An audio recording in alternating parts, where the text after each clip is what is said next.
Bismillah. Assalomu alaykum, hurmatli SIT ixlosmandlari. Soat avgust 2026 kursimiz uchun Mars Arena kanali tomonidan tashkil qilinayotgan darslarimizda bugungi darsimiz Xudo xohlasa probability, ya'ni ehtimollik mavzusiga bag'ishlanadi va shu bilan birgalikda conditional probability, ya'ni conditional shart probability ehtimollik, ya'ni shartli ehtimollik mavzusini ko'rib o'tamiz. Demak, bugungi darsimizda ko'rib o'tadigan masalalarimiz o'sha difficult, ya'ni qiyinlik darajasi, easy, ya'ni oson, medium, o'rtacha hamda hard tipdagi masalalarni ko'rib o'tamiz.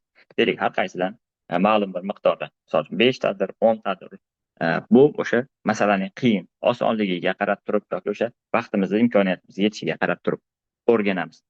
Xo'p, bugungi darsimizdan ham asosiy maqsad, demak, yana o'sha tarjimaga yaxshilab e'tibor beramiz va bugungi o'sha aynan ehtimollik mavzusidagi misollarni ishlash.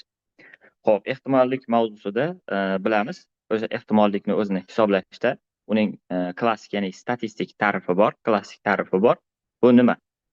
Xo'p, misol uchun P harfi bilan belgilanadi. Odatda bu inglizchasiga probability.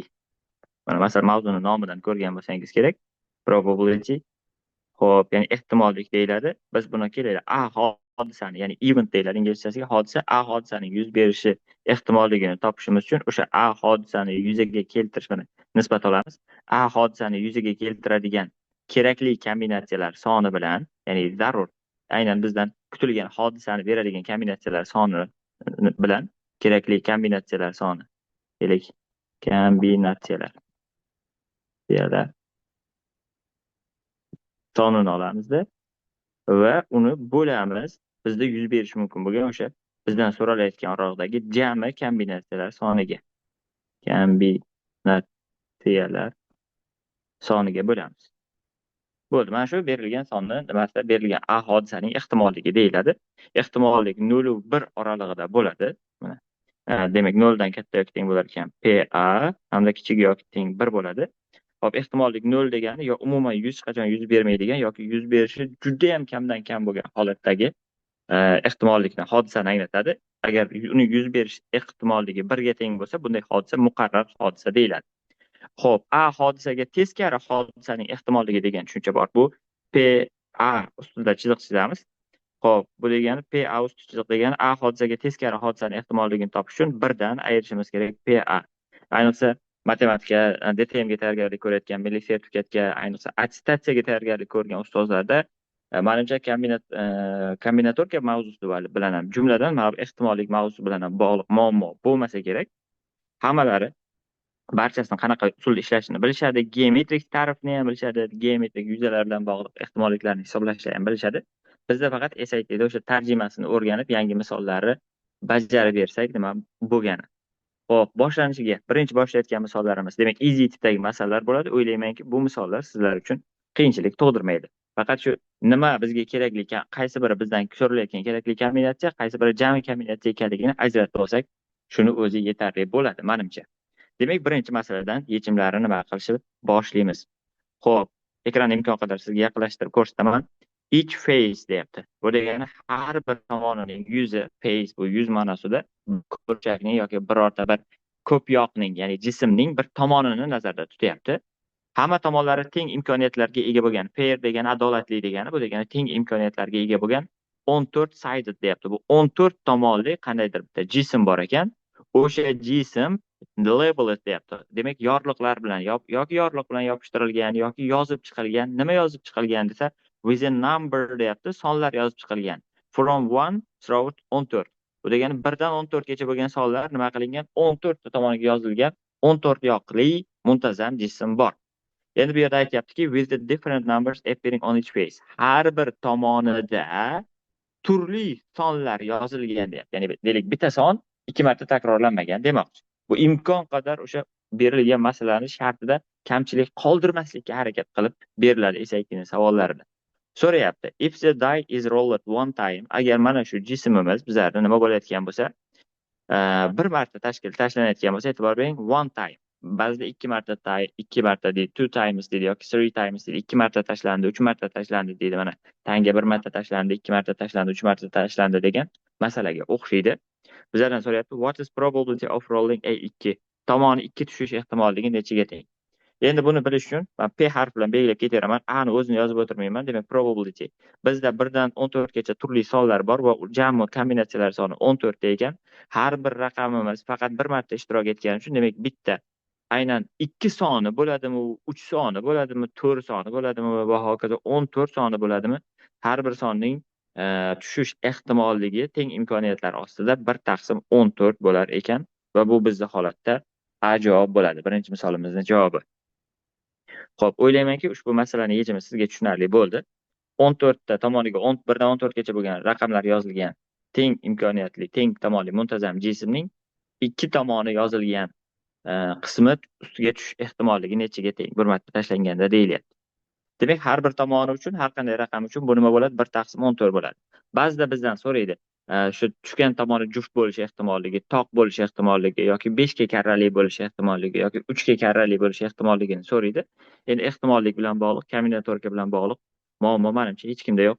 Darrov kerakli kombinatsiyalarni hisoblab ehtimollik topiladi. Yangi so'zlarimizga e'tibor beramiz. Bu yerda each face deyapti. Face bu bizada keling mana shu birinchi qatorda qizil ruchka bilan yozay, chunki formulalarimiz qora harfda ketdi. Face bu tomon, yuza degan ma'noda, tomon ma'nosida yoki yoq ma'nosini ham beradi. Ko'p yoqning bir yog'i, yoq ma'nosida beraveradi. Xo'p, ikkinchisi, xo'p, side bu tomon degani. Side ana endi uning bitta yuza ma'nosida kelyapti. Side bu ham tomon. Misol uchun 14 tomonlik, 5 tomonlik, 6 tomonlik degan ma'noda kelyapti. Xo'p, fair adolatli deb aytiladi. Bu yerda teng imkoniyatlarga ega bo'lgan deb tarjima qilsangiz bo'ladi. Xo'p, label bu yorliq hisoblanadi. Maxsus belgi, maxsus yorliq. Misol uchun deylik, nimadir sotayotgan bo'lsangiz yoki sotib olayotgan bo'lsangiz, unga qanaqadir maxsus belgi yoki yorliq yopishtirilgan bo'lishi mumkin. Xo'p, with so'zini ma'nosini demak barchamiz bilamiz. Demak, bu bilan deb nima qilinadi? Tarjima qilinadi. Misol uchun men sizlarga conspect tashlab bersam, doni with answers desam, demak, o'sha conspect javoblari bilan birgalikda yoki savollar javoblari bilan birgalikda degan ma'noni anglatadi. Xo'p, different number. Different degani bu turli xil degani. Different number. Turli xil. Turli xil yoki turlicha deb nima qilsangiz ham bo'ladi, tarjima qilsangiz bo'ladi. Xo'p, probability endi ehtimollik ekanligini barchamiz nima qilib oldik, bilib oldik. Keling, shu tarjimasini yoniga yozib qo'yaman. Ehtimollik. Ehtimollik. Mana bugungi darsimizda asosiy nimada eng ko'p ishlatiladigan so'zi bo'ladi, xudo xolasa, bu probability. Xo'p, o'ylaymanki, birinchi masalaning yechimi tushunarli bo'ldi. Navbatdagi masalaga bemalol o'taversak bo'ladi. Xo'p, sizga masalaning sharti to'liq ko'rinarli ko'ringandan keyin men bu masalani ishlashni boshlayman. Xo'p, bizda navbatdagi misolimiz. Color of marbles in the bag in a bag debdi. Bizda colors of marble degan marble koptokcha, bu qanaqadir rangli koptokchalar bor ekan. In a bag. Bag bu sumka. Sumkani ichidagi qanaqadir bir idishda sumkani ichidagi rangli koptokchalar bor ekan.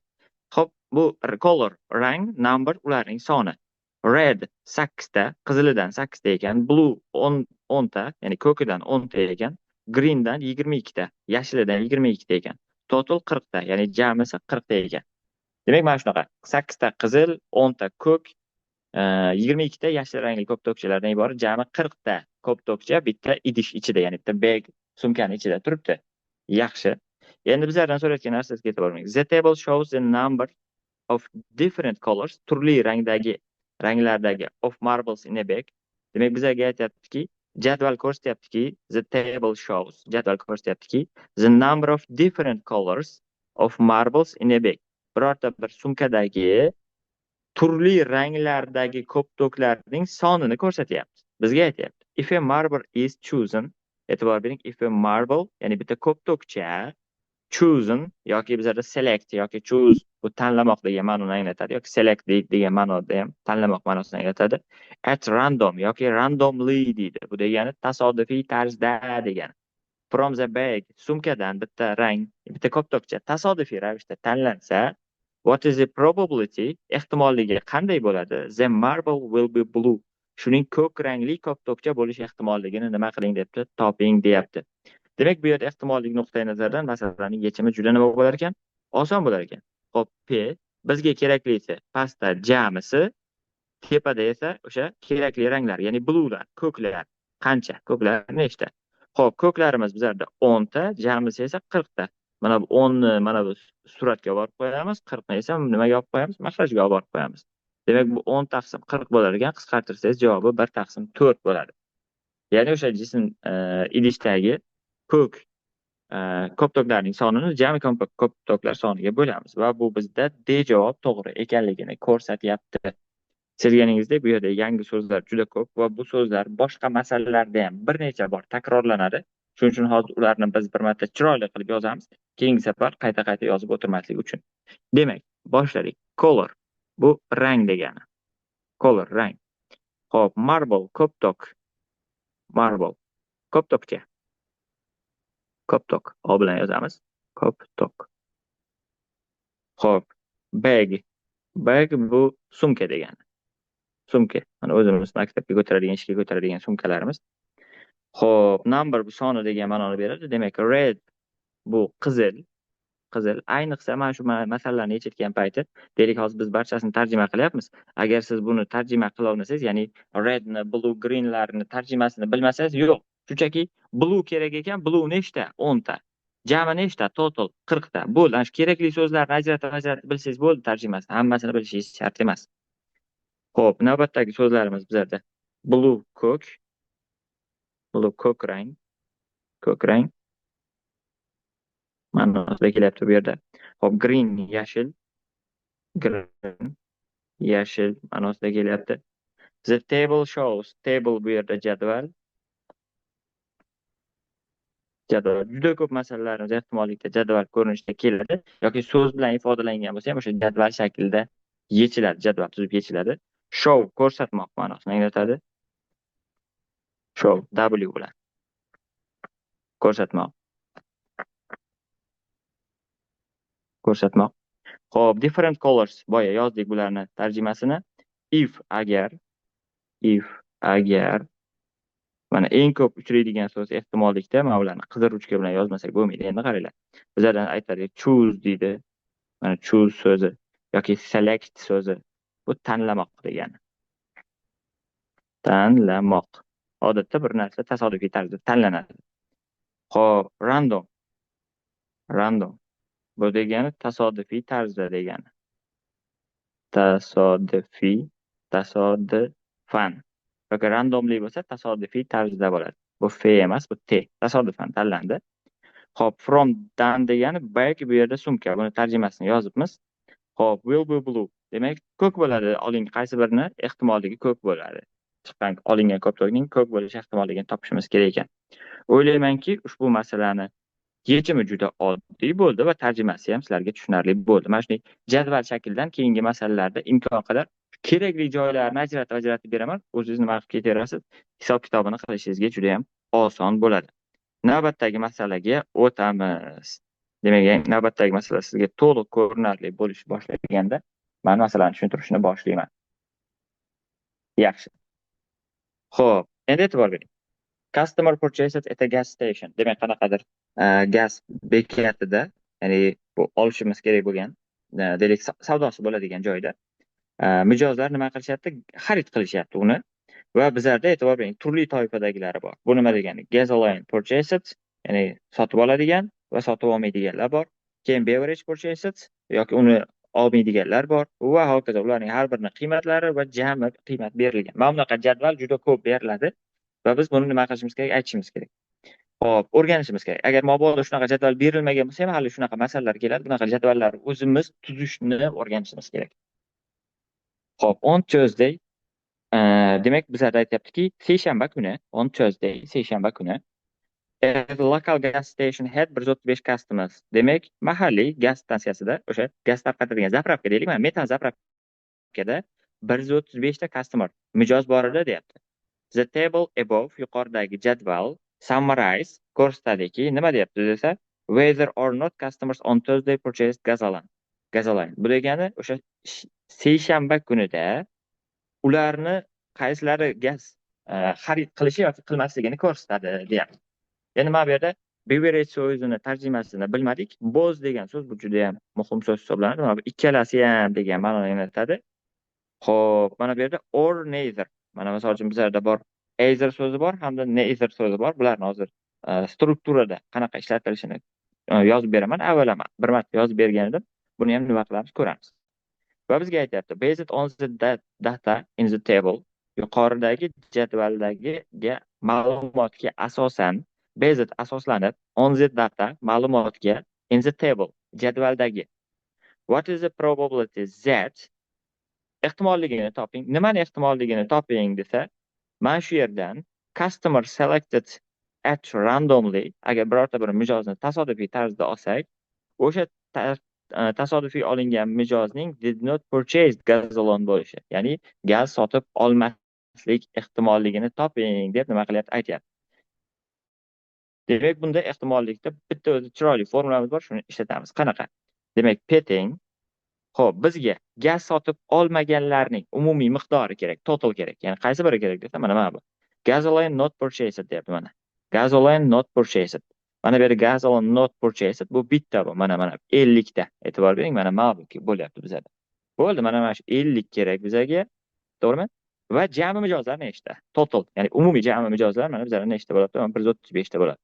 Bo'ldi, shuni ehtimolligini nima qilib bersak bo'ldi, topib bersak bo'ldi. Demak, javob 50 ta. Ya'ni gaz sotib olmaydiganlarning nimaga nisbati? Jami o'sha yerga zapravkaga kelgan gaz sotib oladimi, olmaydimi bilmaymiz. Mijozlarga nisbatiga teng. Endi siz aytishingiz mumkin, agar mabodo mijoz gaz sotib olmasa nimaga keldi bu yerga? Deyishingiz mumkin. Deylik bordi, gaz yetmay qoldi. Misol uchun. Yoki nimadir sababga ko'ra limit belgilangan bo'lishi mumkin, yoki kutgisi kelmagandir, o'chratdan borgan u keyin qaytib ketgan bo'lishi mumkin. Farqi yo'q. Bizni u narsa qiziqtirmaydi. Bizni o'sha yerda 135 ta odamdan 50 tasi gaz ola olmagani qiziqtiradi, sotib olmagani qiziqtiradi va tanlangan bir xaridorning, customerning gaz olmagan bo'lish ehtimolini nima qilishimiz kerak, topishimiz kerak. Demak, yangi so'zlarimiz bor bu yerda. Xo'p, customer mijoz avvalgi darslardan ham ma'lum, yana bir marta yozib ketaveramiz. Customer mijoz, ya'ni klient, mijoz klient. Xo'p, purchase xarid qilmoq. Purchase xarid qilmoq. Xarid qilmoq. Xo'p, gaz station bu bekat, stansiya degani. Station bekat, stansiya. Endi bu yerda shoxobcha deb tarjima qilinadi. Bekat, stansiya. Yoki boya aytganimizdek shoxobcha. Mana avtomobillarga yoqilib qo'yish shoxobchasi bo'ladi. Shunda bu gaz quyish shoxobchasi. Shoxobcha. Xo'p. Bu yerda yangi so'zlarimizdan mana Tuesday, seshanba, hafta kuni, Tuesday. Hafta kunlarini to'liq o'rganib qo'yganingiz maqsadga muvofiq bo'ladi. Xo'p, seshanba. Xo'p, local, mahalliy degani customer mijoz ekanligi aytildi. Summarize, xulosa qilmoq, yakuniy xulosa bermoq ma'nosida keladi. Keyin mayli nimani yozamiz keyin alohida eitherlik struktura bilan. Xo'p, base asos bo'ladi. Asos. Xo'p, data bu ma'lumot degani. Xo'p, table jadval ekanligini bilamiz. Xo'p, select tanlamoq, boya gapirdik. Select so'zi ham, choose so'zi ham tanlamoq degan ma'noni anglatadi. Random bu tasodifiy tarzda deb bizlarga nima qilyapti, aytyapti. Mana bu yerdagi so'rayotgan narsa, mana bu yerda bizdan e'tibor bering, so'ragan narsasiga. What is the probability deyapti. O'sha klient, customer nima qilyapti? Did not purchase gasoline. Gaz sotib olmaydi. Aynan on that day, qaysidir bitta kunda deb aytyapti. O'sha kuni, ya'ni 135 ta mijoz kelgan kuni haqida gap ketyapti. Seshanba kunini nazarda tutyapti. Mana shu yerda. Xo'p, mana shuni nima qildik? Yozib oldik. Menimcha hammasi tushunarli bo'ldi. Endi mana qiziruchka bilan boyagi ikkita strukturani vaqt qo'yamiz, yozib qo'yamiz. Agar bizdan so'rasaki, misol uchun, xo'p, either deb misol uchun or degan so'z ishlatiladi hamda b deydi. Bu degani a yoki b. Nimanidir ehtimolligini topayotgan bo'lsak, boyaga deylik, koptokchalar masalasi bo'ladigan bo'lsa, koptokchalardan olingan koptokchaning qizil, ko'k yoki yashil bo'lish ehtimolligini toping desa, either blue color or green deyish mumkin. Ko'k yoki yashil ekanligi ma'nosida. Yoki mana shunday struktura bilan bir necha qiymatlar beriladi. Buni ma'nosi a yoki b degan ma'noni anglatadi. Va shu bilan birgalikda neither nor strukturasi ham bor. Neither A nor B. Buni ma'nosi A ham emas, B ham emas. Ya'ni olingan ko'p-tokcha deylik, qizil ham emas, ko'k ham emas bo'lsin desa, buni ehtimolligini toping desa, demak shunga qarab nima qilar ekanmiz? Ish ko'rar ekanmiz. Buni ma'nosi A ham emas, ya'ni ikkalovini ham inkori. Ya'ni na A, na B degan ma'noni beradi. A ham emas, B ham emas degan ma'noni beradi. Ikkala javobni ham nima qilyapti? Ikkala holatni ham, A holatni ham, B holatni ham inkor qilayotgan bo'ladi bu yerda ma'no jihatidan. Xo'p, o'ylaymanki, ushbu masalaning yechimi, so'zlarimiz tarjimasi sizlarga tushunarli bo'ldi. Masalamizning javobi demak bizda 50 taqsim 135 bo'lib, bu D javob to'g'ri javob sifatida bizda olindi. Xo'p, o'zi aslida siz tarjima qilishni bilsangiz va kerakli joylarni ajratib olsangiz, sizga bu misol juda tez, ya'ni 10 soniyada yoki 20 soniyada bu masalani nima qilsangiz bo'ladi, aslida ishlasangiz bo'ladi. Xudo xohlasa shu darajaga yetmagunizcha, ya'ni 20 soniyada, 30 soniyada bu kabi masalalarni yechadigan holatga yetmagunizcha ehtimollikdan misol yechishdan to'xtamang. Probabilitydan. Navbatdagi misolga nima qilamiz? O'tamiz. Endi e'tibor bering. Bu yerda har doimgidek juda katta bir matn ichidan umumiy so'zlar bor va bu so'zlar ichida o'sha o'zingizga kerakli bo'lgan qismni belgilab nima qilishingiz kerak? Olib olishingiz kerak. Xo'p, agar sizlarga masalan shart to'liq ko'rinayotgan bo'lsa, demak tushuntirishni boshlasak bo'ladi. Demak, bizda aytyapti. Jadval berilgan, jadvalni header qismida, ya'ni sarlavha qismida yozilgan.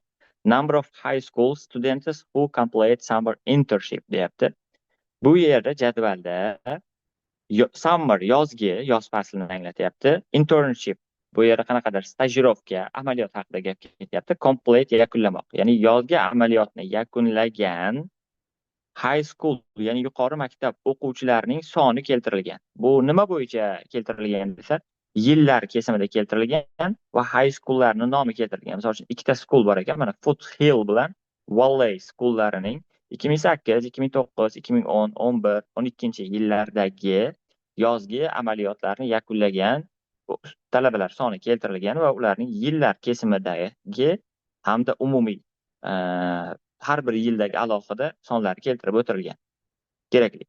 Endi bizdan so'rayapti. The table shows the number of students deb katta tushuntirib beryapti bizlarga. Bu jadval nima uchunligi, nima haqida, turli high school maktablaridagi yozgi amaliyotni yakunlagan o'quvchilarning 5 yillik har bir yildagi o'sha nima sonlari keltirilganligi haqida aytilyapti. Va bizlarga qo'shimcha ma'lumot beryapti. Qaranglar, no student, bunaqa student yo'q. Qanaqa student yo'q? Attended both of school, ya'ni bir paytda ikkita maktabga, qaysidir bir yil ikkita high school maktabiga qatnashgan o'quvchi yo'q demoqchi. Misol uchun mana 87 bilan 80 ichida bitta umumiy o'quvchi yo'q demoqchi. Ya'ni bu yerdagi yillar va high schoollar orasidagi o'quvchilar soni kesishmaydi. Bizdan so'rayotgan narsa, of these students who completed the summer internship, bu yozgi amaliyotlarni yakunlagan o'quvchilarning in 2010 deyapti. Mana eng muhim joy, in 2010 deyaptimi? Demak, bizda gap mana bu qism haqida ketyapti. 2010 deyotgan bo'lsa, demak bizda gap mana bu qism haqida gap ketyapti. Mana shu qism haqida gap ketyapti. Chunki biz faqat 2010-yil haqida ishlashimiz kerak. Nimaga? Chunki masalan shartida ham aynan 2010-yil qismi aytilyapti. Kerakli qismni ajratib olamiz. Which of the following represents, quyidagilardan qaysi biri ifodalaydi? The fraction, mana fraction biz kasr ekanligini bilamiz, lekin kasrga oid bo'lgan masalalarni juda kam ishlatamiz. Mana shu yerda oldimizdan chiqdi. Xo'p, kasr qismi qanaqa bo'ladi bu desa, the fraction of students, kasr qismi qanaqa bo'ladi? Who bu qaysiki, ya'ni kimki, were from Valley High School. Valley High School'dan kelgan nimasi qanchani beradi bizga? Mana buni aytyapti. Mana buni aytyapti. Demak, 2010-yilda ikkita Foothill hamda Valley'dan jami 140 ta o'quvchi o'sha yozgi amaliyot stajirovkasini yakunlabdi. Shundan Valley'ni bitirganlari qancha qismni tashkil qiladi? Biz bilamizki, qismni topish uchun biz nima qilamiz? O'sha fractionni topish uchun nima ish qilamiz desa, uning ma'lum bir qismini yoki uning ma'lum bir qismi partni to'la jamisiga, ya'ni o'sha hammasiga alga nima qilamiz? Bo'lamiz. Misol uchun deylik, sinfda 12 ta qiz bola, 18 ta o'g'il bola bor. qiz bolalar sinfdagi o'quvchilarning qanday qismini tashkil qiladi yoki qanday kasr qismini tashkil qiladi desa, qiz bolalar sonini sinf o'quvchilari soniga bo'lamiz. Mana shu kabi masala ketyapti bu yerda. Xo'p, 2010-yilda jami o'quvchilarni umumiy yakunlaganlarini biz 140 ta ekanligini bilamiz. Shundan Valley High School'ni o'qiganlar qanday qismni tashkil qiladi deb aytyapti. Demak, ushbu masalamizning javobi bizlar holatida 2010-yildagilar 140 ta ekan. Mana bu yerda keltirilgan. Va Valley High School'ni bitirganlar esa 65 ta ekan. Demak, javobimiz 65 taqsim 140 bo'ladi va bu bizga to'g'ri javob B javobni beradi. Xo'p, va shu kabi qilib nima qilamiz? O'zimizga kerakli bo'lgan joylarni ajratib olib, nima qilishimiz kerak ekan? Ushbu masalani yechishga harakat qilishimiz kerak. Hamma joyini tarjimasini bilsangiz, nur ustiga a'lo nur bo'ladi. Hammasini tarjimasini bilsangiz. Ammo barchasini tarjimasini bilib, tepada ham jadvalni o'qib, ham jadvalning pastdagi ta'rifini o'qib o'tirishingiz shart emas. Oxirdagi so'ralgan muddaoga birdaniga o'tib qo'ya qolsangiz ham bo'ladi. Agar ko'proq shu kabi masalalardan oldin ko'proq ishlagan bo'lsangiz. Boshlanishiga tarjima biroz kerak bo'ladi. Demak, boshladik. Xo'p, high school number bu son degan ma'noni anglatadi. Buni barcha biladi. High school bu yuqori maktab. High school. Xo'p, ularda o'sha deylik Amerikada bu o'sha 10-chi, 11-chi, 12-chi sinflarga to'g'ri keladi. Bu yuqori maktab, yuqori sinflar maktabi. Yuqori maktab. Xo'p, student bu yerda talaba ma'nosida emas, o'quvchi ma'nosida kelyapti. Odatda bilamiz, u maktabdan bizga o'rgatishgan, mana pupil o'quvchi deb o'rgatishgan. Ammo hozir zamonaviy ingliz tilida, demak, bu student degan atama, termin bu o'quvchiga nisbatan ham ishlatiladi. O'quvchi degan ma'noni aytadi. Xo'p, who so'zi bu yerda haligi kim degan ma'noda keladi. O'zi aslida tarjimasi kim degan tarjima qilinadi. Bu yerda qaysiki degan ma'noni anglatyapti. Xo'p, complete biror bir ishni tugatmoq, yakunlamoq ma'nosida ishlatiladi. Complete yakunlamoq. Yakunlamoq. Xo'p, endi boya hafta kunidan Tuesday'ni ko'rdik. Endi o'sha hafta kunlarini endi bu yerda fasllardan summer yoz fasli haqida gap ketyapti. Yozgi internship ekan. Bu yozgi amaliyot, stajirovka. Yoz fasli bu. Yoz fasli. Shuning uchun o'sha yil faslallarini, o'sha qish, yoz, kuz, bahorlarni alohida o'rganib qo'ying. Hafta kunlarini, fasllarning nomlarini, oylarning nomlarini alohida o'rganib qo'yganingiz maqsadga muvofiq. Dunyoning tomonlarini, okeanlarning nomlarini, qit'alarning nomlarini bilib qo'yishingiz o'zingizga foydali bo'ladi. Xo'p, internship esa stajirovka, amaliyot. Internship. Endi e'tibor bering, shu yuqoridagi so'zlarni umuman bilmasak ham bizga shunchaki Valley High School'lar jami 2010-yildagi internshipda qatnashganlarning qanday qismini tashkil qiladi degan asosiy muddaoga o'tgan bo'lsa ham, shu so'zlarni tarjimasini bilish sizga aynan shu misolda kerak bo'lmagan bo'lsa ham, biz yozyapmiz. Keyingi boshqa bir misollarda foydasi tegib qoladi bu yerdagi so'zlar o'rganganingiz. Amaliyot. Amaliyot, stajirovka. Xo'p. Endi umumiy ma'nodagi qismdan ma'no chiqaradigan bo'lsak, yana bir marta o'qiymiz. The table above shows, yuqoridagi jadval ko'rsatadiki, the number of students, o'quvchilarning soni from two different high schools, ikkita turli xil high schoollardan. O'sha ikkita turli xil high school deganda bu yerda Foothill bilan Valley nazarda tutilyapti. Xo'p, complete summer internship in each 5 years. Bu degani har yili o'sha 5 yil deganda 2008-yildan 2012-yilgacha bo'lgan yil oralig'idagi yozgi nimani stajirovka amaliyotini yakunlagan o'quvchilar soni ko'rsatilgan jadvalda deb izoh beryapti.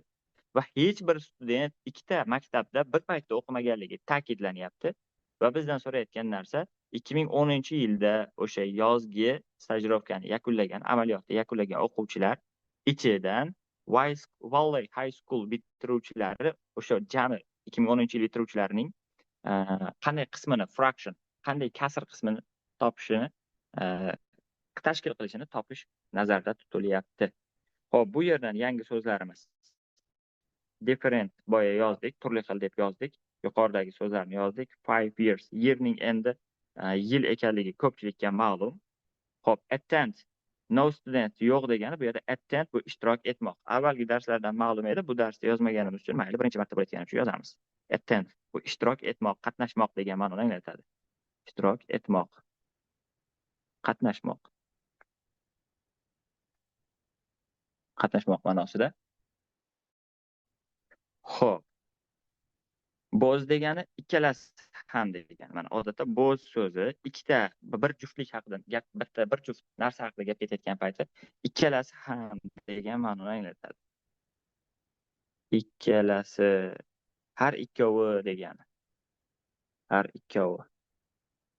Ikkovi.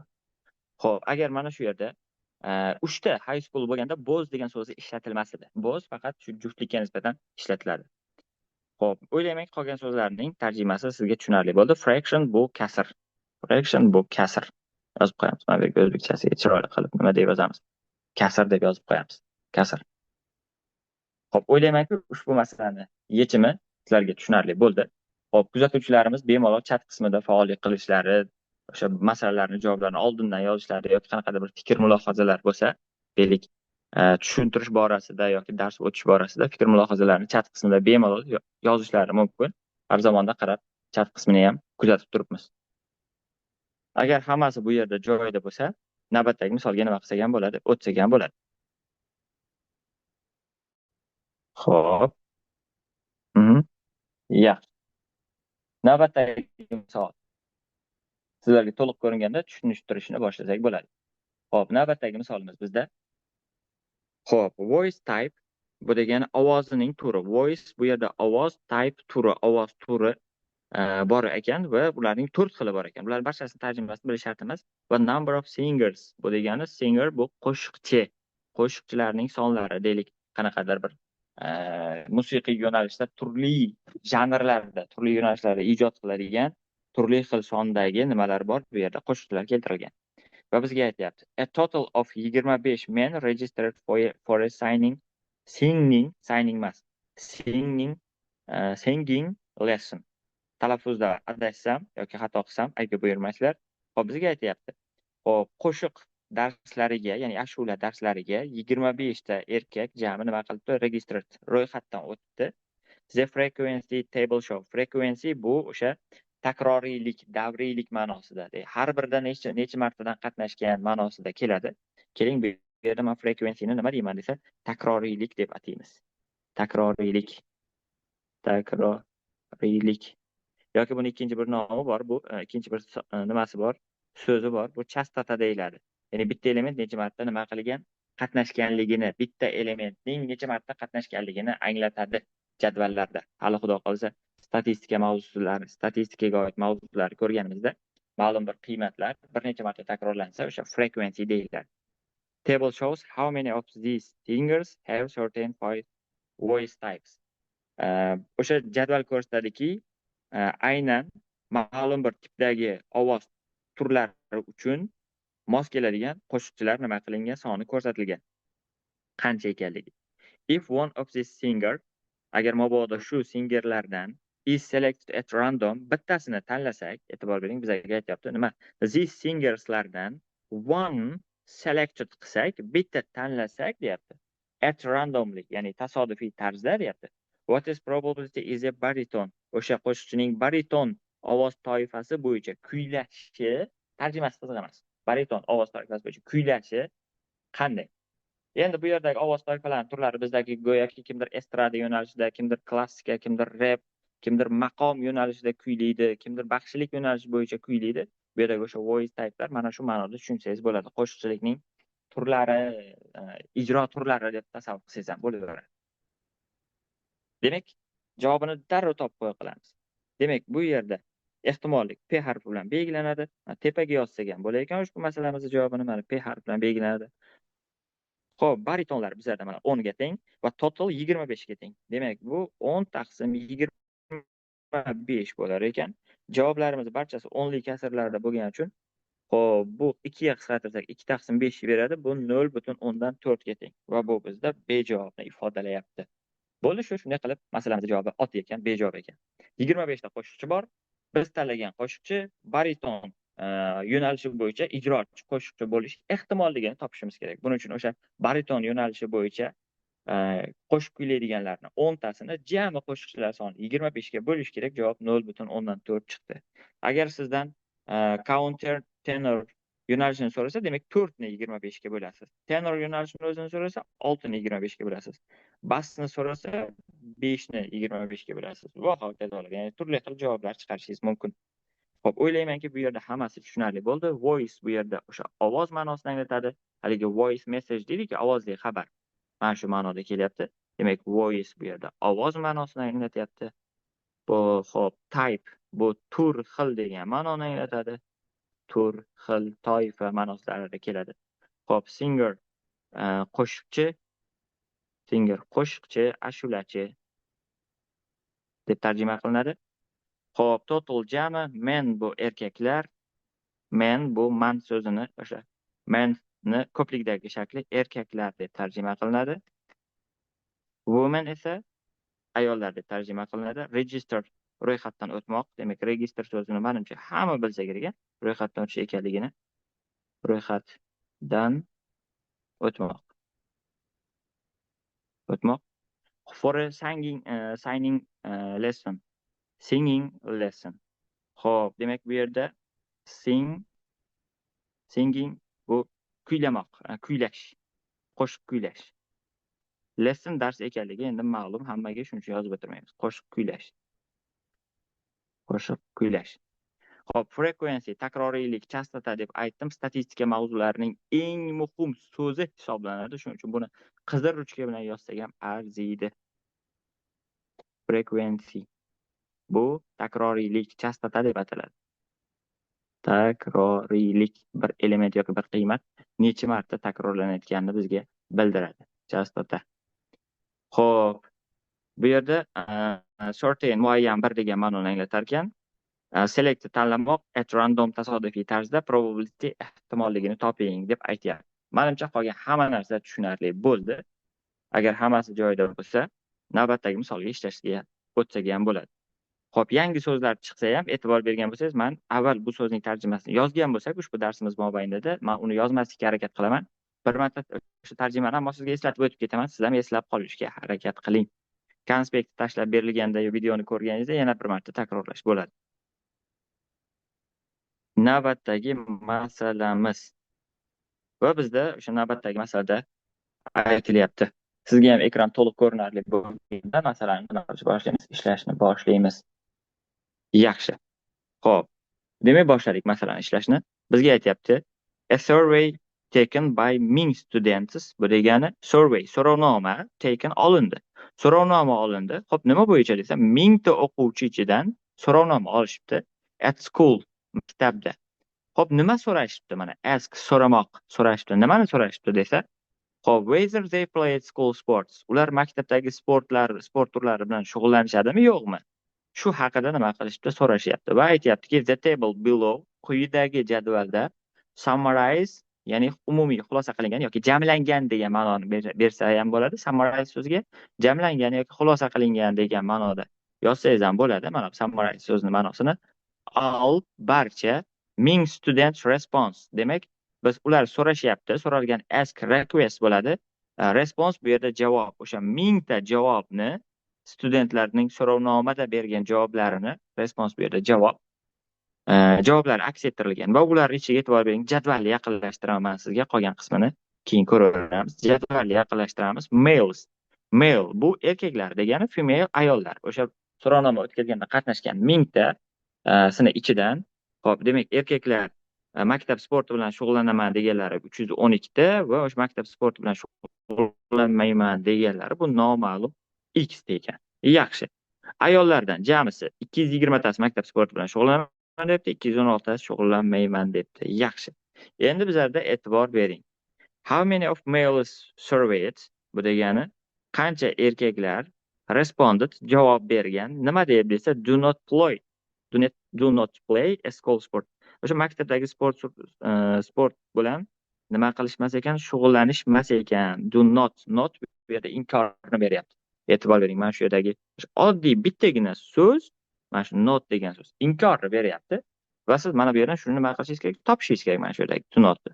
Agar shug'ullanadi desa, not so'zi bo'lmaydi, shunchaki do degan so'z bilan beriladi. Do play a school sports deb so'ralgan bo'lar edi. Endi biz nima ish qilamiz desa, bu yerda hech qanaqa ehtimolli shart emas. ushbu so'rovnomada 1000 ta odam qatnashib, 1000 ga ham javob bergan bo'lsa, ushbu jadvaldagi barcha javoblarning qismlarining, ya'ni mana bularning yig'indisi 1000 ni berish kerak. Bo'ldi, shunga qarab nima qilamiz? Yechim qilamiz. Buning uchun o'sha 312 qo'shilgan x qo'shilgan 220 qo'shilgan 216 teng 1000, mana shu tenglamani nima qilishimiz kerak? Ishlashimiz kerak. Mana shuni o'zi yetadi bizlarga. Xo'p, endi oxiriga e'tibor bering. Misol uchun bu 2 bilan tugayapti, 0 bilan 6 bilan tugayapti, 8 bilan tugayapti. 1000 bilan oxiri 0 bilan tugashi uchun 8 bilan tugagan songa 2 bilan tugaydigan sonni qo'shish kerak. Javoblarimiz esa bittagina 252 bor, oxiri 2 bilan tugayapti. Demak, shuni bekal topib olamiz. Mana 2 ni biroz javobimizni yashirib qo'ydim, mana bunday qilib olamiz. Mana 252 bo'lar ekan ushbu masalamizning javobi. Siz esa erinmay buni Desmos kalkulyatoridan, oddiy kalkulyatordan darrov erinmasdan hisoblab qo'yganingiz maqsadga muvofiq bo'ladi. Demak, bu yerda hech qanaqa ehtimollik topib o'tirmadik. Shunchaki noma'lum so'ralgan x ni so'roqning qiymatini topdik, xolos. Yangi so'zlarimiz esa talaygina ekan. Keling, ularni o'rganib olamiz. Yangi so'zlarimizdan survey.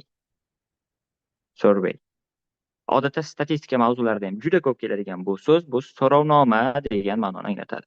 So'rovnoma. Xo'p, take bu olmoq ma'nosini anglatadi. Bu yerda so'rovnoma o'tkazildi, so'rovnoma olindi degan ma'noda ishlatilyapti. Shu ma'noda olmoq ma'nosini ishlatiladi. Xo'p, by orqali yoki shular dan degan ma'noda kelyapti bu yerda. Xo'p, at school maktabda ask so'ramoq. Misol uchun mana bu ask question deydi, bu savollaringni so'ragin degani. Ask bu biror bir narsani so'ramoq.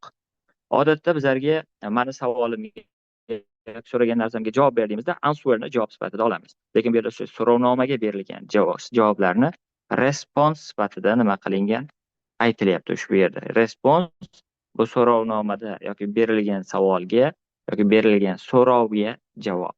Nima deymiz? So'rovga javob. Odatda so'rovni ikkinchi ask so'zi bilan emas, mana bunaqa yangi bir ot bilan, ya'ni request bilan, ya'ni bu so'rov degan ma'noni anglatadi. So'rov. Tepadagi ask so'ramoq, bu yerdagi request so'rov degan ma'noni nima qiladi? Anglatadi. So'rovnomadagi so'rov.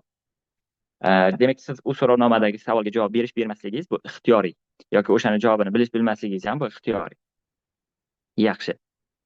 Xo'p, qolgan so'zlarning tarjimasi menimcha ma'lum. Play bu yerda o'ynamoq ma'nosida yoki o'sha shug'ullanmoq ma'nosida kelyapti. School sport, maktab sporti. Demak, buni barcha biladi. Va yangi eng muhim, juda ham ko'p ishlatadigan so'zlarimizdan bittasi bu male hamda female so'zlari hisoblanadi.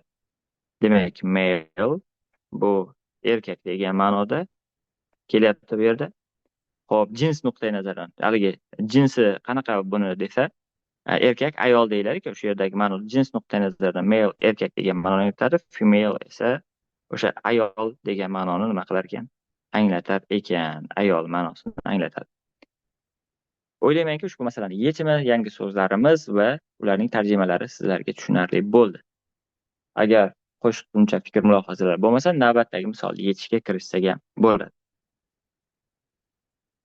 Navbatdagi masalamiz juda kattagina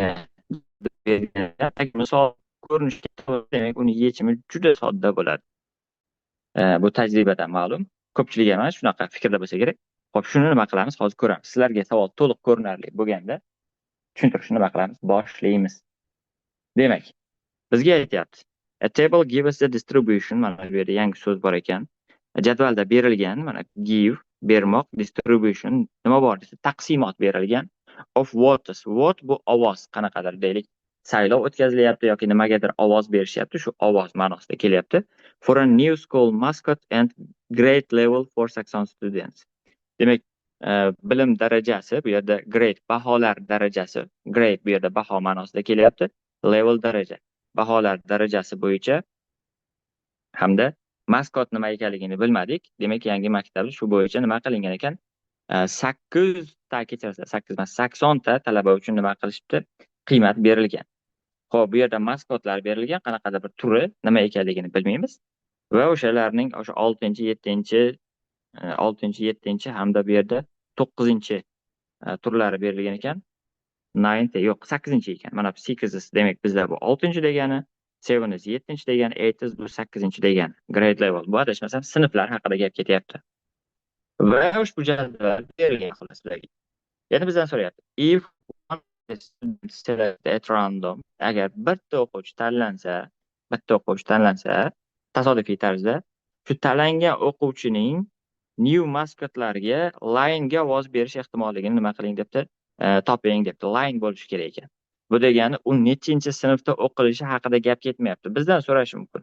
U falonchi sinf o'quvchisi bo'lishi mumkin yoki mana bunaqa birorta bir maskotga haqida gap ketayotgan bo'lishi mumkin. Demak, bizdan so'ralayotgan narsa u line bo'lishi kerak debdi. Demak, u 20 haqida gap ketyapti va bizga total 80 kerak. Shunchaki javobni yozamiz. Demak, probability ehtimollik tanlangan o'sha o'quvchi ovoz bergan bo'lsa line'larga sinfidan qat'iy nazar 20 ta bizga kerakli bo'lgan o'quvchilar bor. Jami o'quvchilarimiz soni 80 ta, 20 ni 80 ga bo'lamiz. Demak, javob 1/4 chiqar ekan. Bu bizda C javob bo'lib turibdi. Demak, ushbu masalamizning javobi 1/4 ehtimollikni berar ekan. Bu yerda yangi so'zlarimiz bor bizda. Xo'p. Demak, birinchi so'zimiz bu yerda give, bermoq ma'nosida beradi. Xo'p, distribution, taqsimot.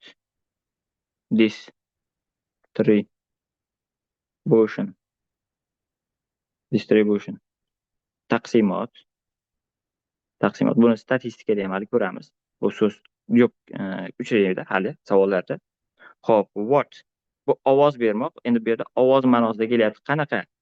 Saylovdagi ovozga o'xshagan ovoz. Bu degani haligi ovoz degani boyagidek voice type yoki bir qanaqadir qo'shiqchining ovozi emas. Saylovdagi ovozdagi shunda tushunarliroq bo'ladi tarjimasi. Saylovdagi ovoz. Saylashdagi ovoz ishlatilyapti bu yerda. Xo'p, va grade bu demak sinf ma'nosida ishlatiladi. Grade mana SATga topshirganlarda grade degan joyi chiqib turadi, nechinchi sinfda ekanligi. Xo'p, level daraja, grade bu sinf.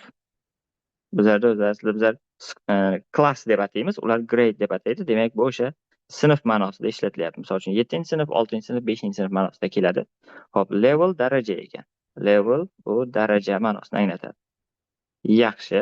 Ana endi bitta so'z, shu mascot so'zi qoldi. New school bu yangi maktab ekanligini bilamiz. Kelinglar, o'zimga ham qiziq bo'lib qoldi. Shuni tarjimasini bitta ko'rib ketaylik. Qani mascot tarjimasi nima bo'lar? Xo'p, bu yerda mascot deb aytilyapti. Tarjimasi talisman, tumor degan ma'noni anglatar ekan. Mana bu yerga yozamiz tarjimasini. Xo'p, maskot. Xo'p, bu o'sha har bir jamoaning nimasi bo'ladi? Maxsus deylik, qandaydir bir hayvondan iborat yoki qanaqadir bir shakldagi o'zining belgisi bo'ladi.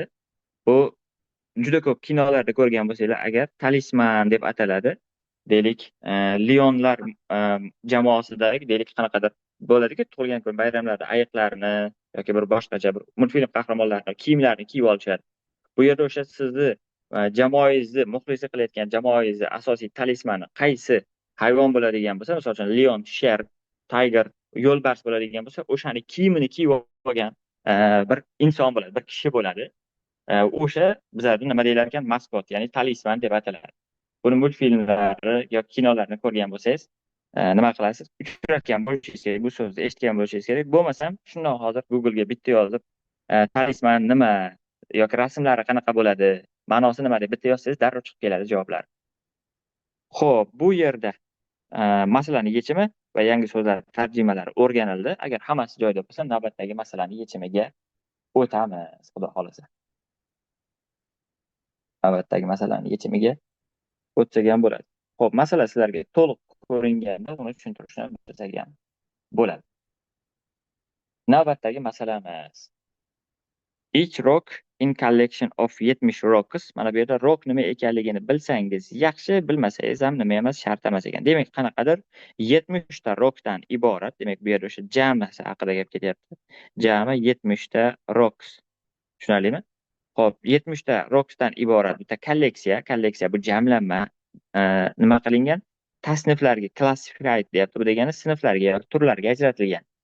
Va ular nima bo'ladi desa, either strukturasiga e'tibor bering. Boya sizlarga aytdim, mana qizil bilan belgilayman. Mana either, kechirasiz, buni qizil bilan belgilamoqchi edim. Xo'p, mana bunday qilib, mana either, mana bu yerda keyin bitta virgul ketgan, keyin yana mana bitta or ketgan va hokazolar yana either. Endi e'tibor bering, mana ikkita as orasida kelyapti bu. Nima ma'noni anglatadi desa, o'sha berilgan roklar 3 turga ajratilgan.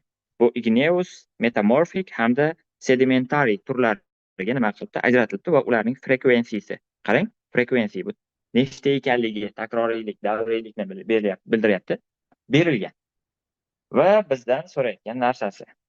If one these rocks is selected random, mana bu so'z har doim qayta kelaveradi. Agar bitta rokni bular ichidan tasodifiy tarzda tanlasak, berilgan rokning nima bo'lishi ehtimolligi igneous yoki igneous deb o'qib qo'yaylik. Keling, o'zbekcha qilib, chiroyli qilib o'qiveramiz. Igneous bo'lish ehtimolligi qancha?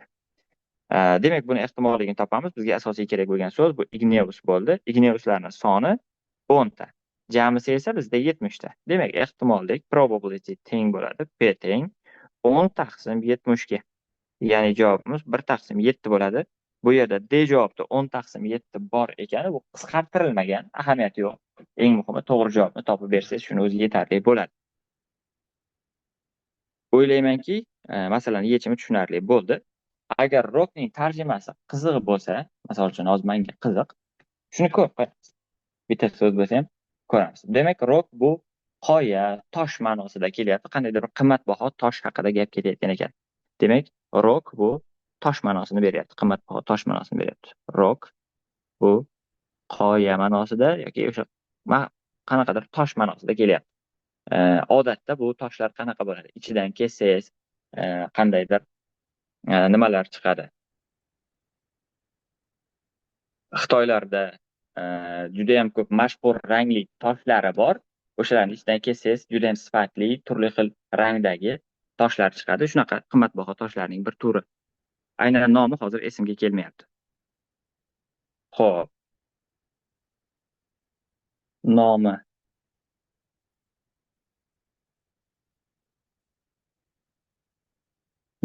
Mayli. Keyin yana bir nima qilib olamiz, ko'rib olamiz. Ya'ni shunaqa toshlarning ham nomi bor-da o'zi aslida. Hozir aynan shu esimga kelmayapti. Turlarini tarjima qilishimiz shart emas. Qolgan so'zlar menimcha hammasi tushunarli va ushbu masalani yechdik. Javob 1 taqsim 7 bo'lar ekan. Xo'p, navbatdagi masalaga o'tsak bo'ladi. Navbatdagi masala sizlarga to'liq ko'rinarli bo'lganda nima qilsak bo'ladi? Tushuntirishni boshlasak bo'ladi.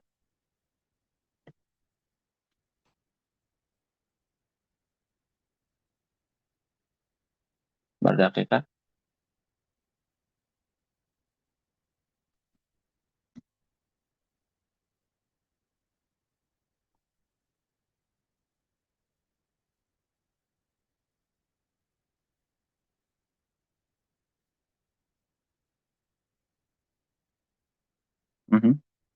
Xo'p, navbatdagi masalamiz bizda of the 6 planets in our solar system.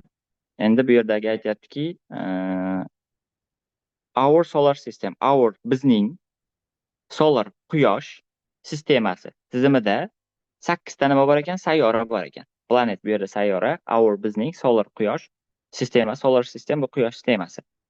Va ularga aytyaptiki, 4 are considered rocky deyapti. Bu degani 4 tasi nima hisoblanar ekan?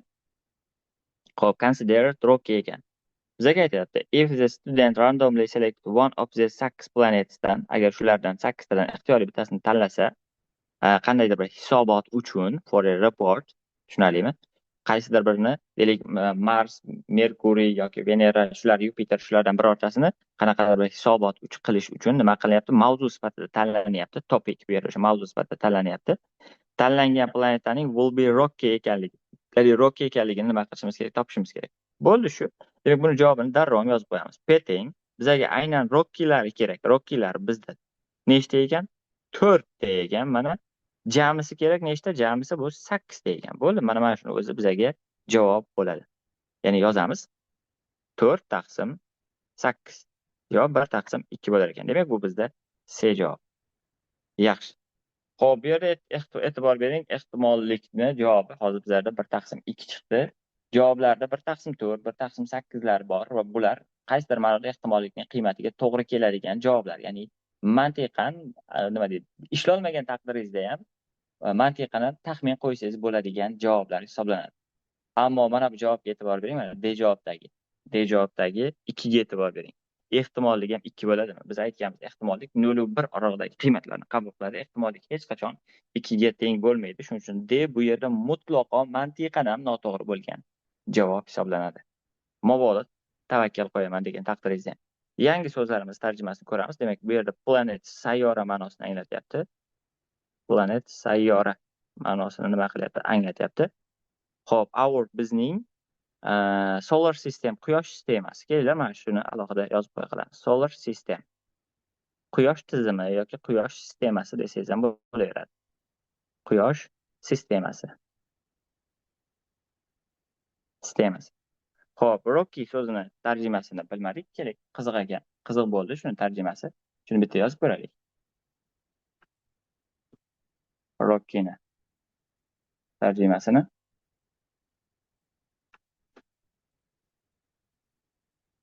yozamiz. Rock. Xo'p, tosh keldi. Endi bu yerda xo'p, toshloq. Ya'ni ularning qaysi biri qoyalardan iborat, ba'zilari tekisliklardan iborat, ba'zilari ehtimol qumliklardan iboratdir. Demak, bu yerda o'sha Rocky degani toshloq, toshli, qoyali, serqoya degan ma'nolarni anglatyapti. Boyagi rock so'ziga sinonim, boyagi rock so'zidan asosi bir xil asos bilan nima qilingan, olingan so'z ekan. Demak, bu yerda serqoya, toshli, toshloq ma'nosida nima qilyapti, kelyapti. Ushbu so'zimiz tarjimasi. Xo'p, o'ylaymanki, qolgan so'zlar hammasi tushunarli. Yana ikkita yangi so'z ko'rib qoldim bu yerda. Topic hamda report. Topic o'sha mavzu uchun olingan, qaysidir ma'noda.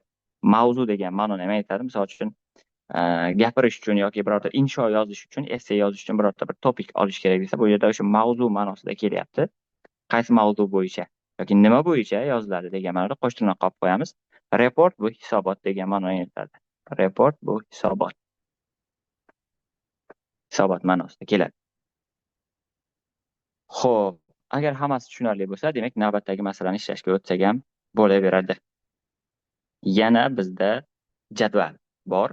O'sha ekranga sizga yaxshi to'liq ko'rinarli bo'lganda ushbu masalani yechimini tushuntirishni boshlaymiz. Demak, jadvalda quyidagilar keltirilgan. Endi men jadvalga bunday qarab chiqamanda, less than 40 years old bu degani 40 years old degani 40 yoshdan kichiklar, at least 40 years old bu degani kamida 40 yoshdagilar, ya'ni 40 yoshdan kattalar demoqchi. Keling, men buni chiroyli qilib bitta nima qilib qo'yaman, qizil ruchka bilan yozib qo'yaman. Bu degani mana bu yerda ketayotganlar, demak bu kichik 40 yoshidan, bu yerdagilar esa katta yoki teng 40 yoshdan. At least degani kamida 40 yosh ma'nosida nima qilyapti, kelyapti. Yaxshi, endi bizga aytyapti.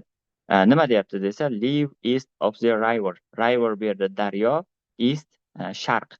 Demak, daryoning sharqiy qirg'og'ida deylik yoki daryoning sharqida yashaydiganlar necha kishi, ular haqidagi ma'lumotlar keltirilgan. East west of the river. Daryoning g'arbida yashaydiganlarning soni haqida ma'lumotlar keltirilgan va umumiy jami qiymatlar keltirilgan. Yaxshi, demak jadval shunaqa. Bu yerda east hamda west, ya'ni dunyo tomonlarini bilib qo'yganimiz nima bo'ladi? Maqsadga muvofiq bo'ladi. Xo'p, bu yerda o'sha sharq, bu yerda west g'arb, shimol va janubni ham hozir birozdan keyin yozib beraman. Shu haqida gap ketyapti. Xo'p, the table summarizes members. Demak, bu yerda yangi so'zlarimiz bor ekan. Quyidagi jadval member bu a'zolar, ma'lum bir guruh a'zolari, ma'lum bir kanal a'zolari degan ma'noda keladi. Member a'zolar of a local organization, mahalliy birorta bir tashkilotning a'zolari haqida jadval keltirilgan.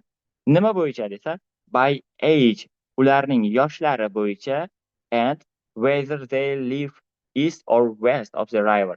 Ularning yoshlari va ularning daryoning sharqida yoki g'arbida yashashi bo'yicha nima qilingan, turlarga ajratilgan, ya'ni tasniflangan jadval keltirilgan.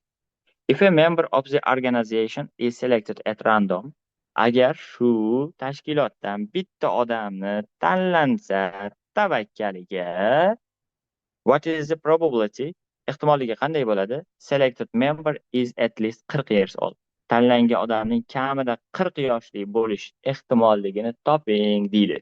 Bu yerda istalgan narsani so'rashi mumkin edi.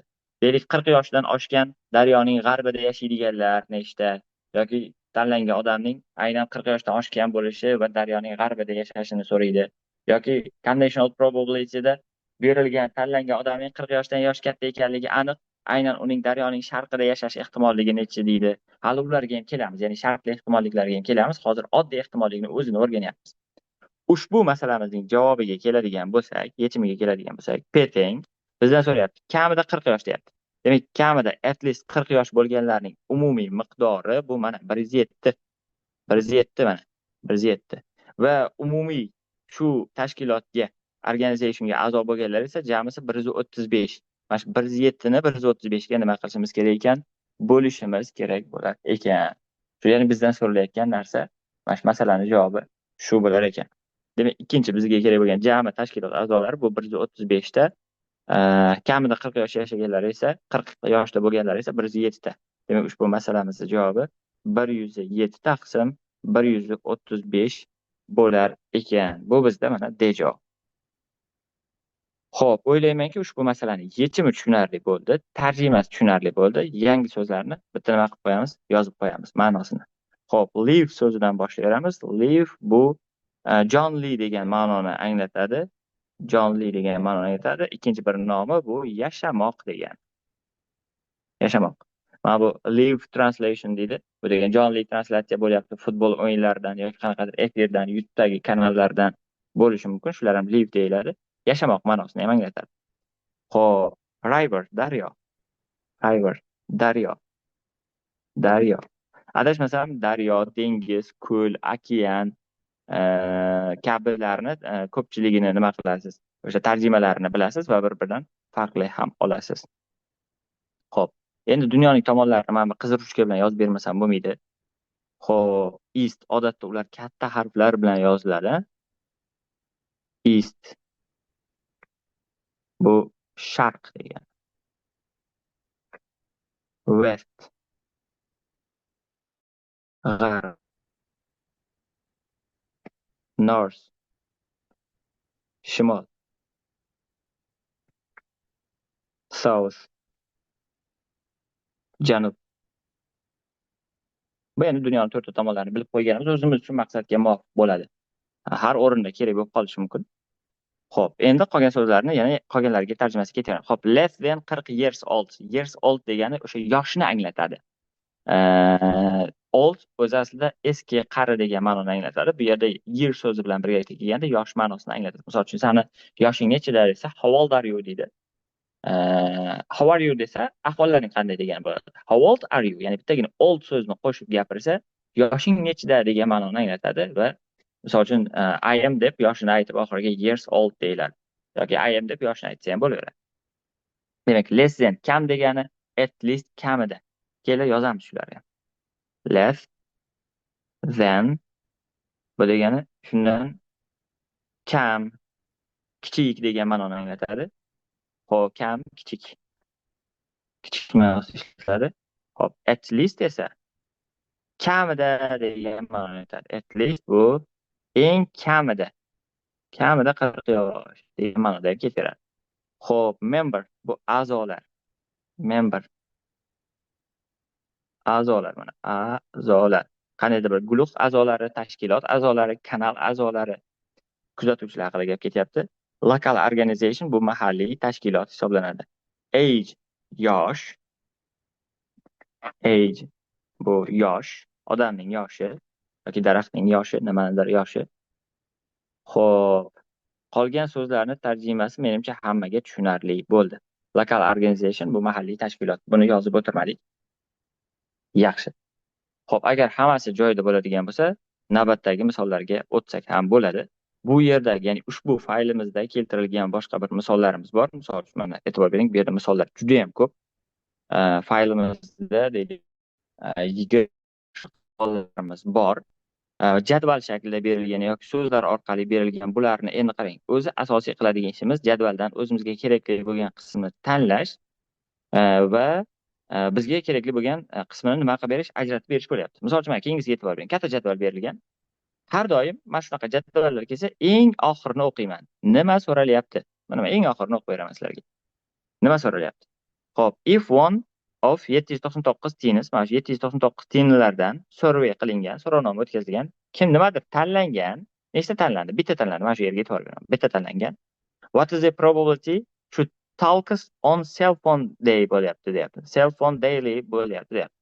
Endi men nima qilaman desa, e'tibor bering. Ba'zilari mana bu yerda aytyaptiki, cell phone daily bo'lar ekan, ba'zilari does not talk cell phone daily bo'lar ekan.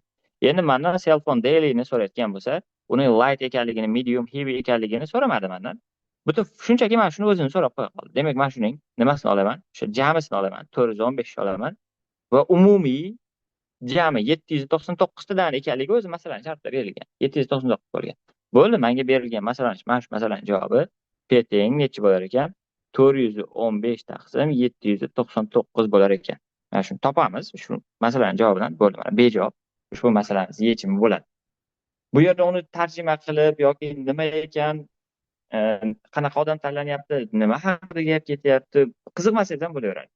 Oxirgi gapiga keling, o'qing. Va o'sha aytilgan nechta tanlanyapti va qayerdan nima tanlanyapti, shunga e'tibor bersangiz, shuni o'zi sizga to'g'ri javob tanlashingiz uchun yetarli bo'ladi. Naqadar ko'p ehtimollikka oid bo'lgan masalalar ishlaganingizda shu tarzda ham masalalar ishlab ketsangiz bo'ladi. Hozir demak 10 dan ortiqroq savollarni ishlabmiz. Bu yerda hali yana 10 dan ziyod, ya'ni jami umumiy hisobda 20 dan oshiqroq faylda, mana shu faylda misollarimiz bor. Demak, bularni o'zingiz nima qilib ketaverasiz, ko'rib ketaverasiz. Misol uchun bizga aytyapti keyingi savolda. Bitta band guruh qo'shiqchi, bitta guruh bor, 45 ta a'zosi bor. Shundan 11 tasi saksofon chaladi. Agar guruh a'zolaridan ixtiyoriy bittasini tanlasak, uning saksofonchi bo'lish ehtimolligini toping. Bo'ldi, 11 taqsim 45. Javob bekali. Bo'ldi, mana bu uni o'ylab o'tirmaysiz. Ya'ni asosiy joylariga, asosiy kerakli narsalarga e'tibor berib ketavering. Va albatta yana bir marta aytaman, bu qarab bittada xayolingizga keladigan javoblar bo'lishi ehtimollik tarjimada yaxshi tushunib, keyin bittada to'g'ri javob topib qo'yishingiz uchun bunaqa tipdagi misollardan imkon qadar ko'proq ishlaganingiz maqsadga muvofiq shu fayldagi boshqa misollarni o'zizga vazifa sifatida qoldiramiz. Demak, qolganlari hammasi o'zingizga topshiriq bo'ldi. Xo'p, unda hozir nima ish qilamiz? Hozir biz medium tipdagi masalalarni ishlashga o'tamiz sizlar bilan. Demak, bizda ikkinchi bir faylimiz bor hozir.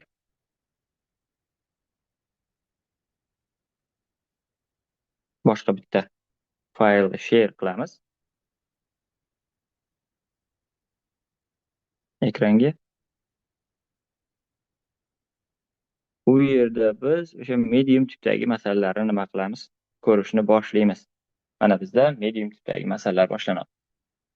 Xo'p, bularning ichidan ham ma'lum bir qismini ko'rib o'tganimizdan keyin har tipidagilar agar imkon bo'lsa o'sha conditional probability ga oid qismiga nima qilib ketaveramiz? O'tib ketaveramiz. Misollarimiz hammasi ideya nuqtai nazaridan bir-biriga yaqin ishlanishi, hammasi shu ehtimollik kerakli qiymatlarni topib, nisbatni topib tursangiz bo'ldi. Muhim e'tibor beriladigan qismi bor. Conditional probability da buni alohida o'zim nima qilib ketaman, aytib o'tib ketaman. Xo'p, demak, birinchi masalamiz mana bizda medium ko'rish boshladik. Xo'p, medium tipdagi masalani ko'rgandagi birinchi misolimiz mana ekranda sizga ko'rinib turibdi. Yaxshilab ko'ringandan keyin ushbu masalani yechishni boshlaymiz. Xo'p, ketdik. Endi bizga aytilyapti. E'tibor bering, prices of 14 different cars. Ya'ni bizga bu jadvalda 14 xil tipdagi mashinaning narxlari, ularning turlari, narxi qancha ekanligi haqidagi ma'lumotlar berilgan. Yaxshi. Bu ham hammasi o'z yo'liga. Endi bizlardan e'tibor bering. So'rayotgan narsasiga e'tibor bering. Bizdan so'rayotgan narsasi aytyapti. What is the probability that car selected will be? Agar bitta mashinani tanlasam, ehtimolligi qanday bo'lgan bo'lar edi, deyapti. Nima bo'lsin desa, hibrid car. Hibrid car bo'lish kerak. Nima bo'lish kerak? Qaysiki narxi nima? No more than 2000 dan. Ya'ni bu degan agar more than degan desa 25 ming dollardan ko'proq bo'lardi. Ana bu yerdagi no so'zi bor. Mana e'tibor bering, men qizil ruchka bilan belgilayman. Mana no so'zi bu shuni inkor qiladi.